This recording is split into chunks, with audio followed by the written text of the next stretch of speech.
आज पंडित जवाहरलाल नेहरू की पुण्यतिथि है। पंडित जवाहरलाल नेहरू को पूरा देश याद करता है और उनकी उपलब्धियां इतनी हैं कि गिनाते नहीं बनती हैं।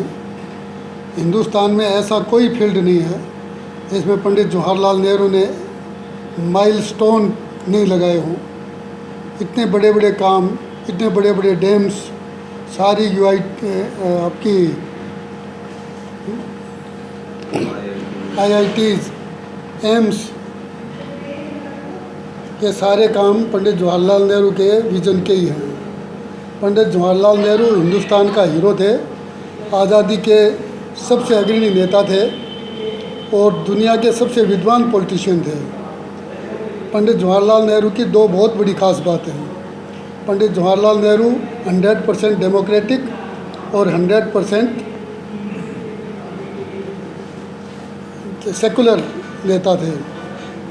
देश के निर्माण में उन्होंने अपना पूरा जीवन लगाया और देश की हर फील्ड में नए नए आयाम स्थापित किए। इसीलिए हम लोग पंडित जी को उनकी पुण्यतिथि पे याद करते हैं। पंडित जवाहरलाल नेहरू आज़ादी के संघर्ष में अपनी जवानी के दौर में ही देश की आज़ादी की लड़ाई में शामिल हुए और वो 9 साल 8 महीने 27 दिन जेल में रहे। वो 4 फेज में रहे। इसका मतलब ये है कि 20 साल के उनके पॉलिटिकल लड़ाई में, 20-22 साल की लड़ाई में हर दूसरे दिन वो जेल में रहे।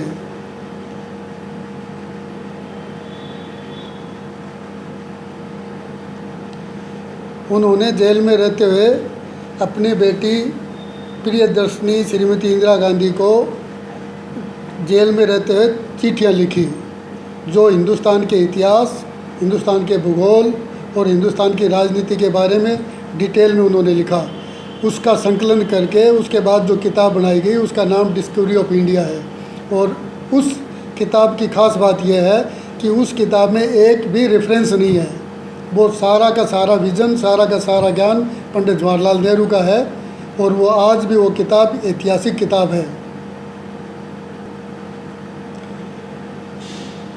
पंडित जवाहरलाल नेहरू जी की पुण्यतिथि पे आम आदमी को, हम लोगों को एक सबक सीखना चाहिए कि जो भी काम करें पूरे मन से करें।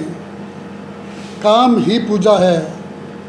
पहले काम करें, काम का बहाना नहीं करें और पूरे मन से काम को करें।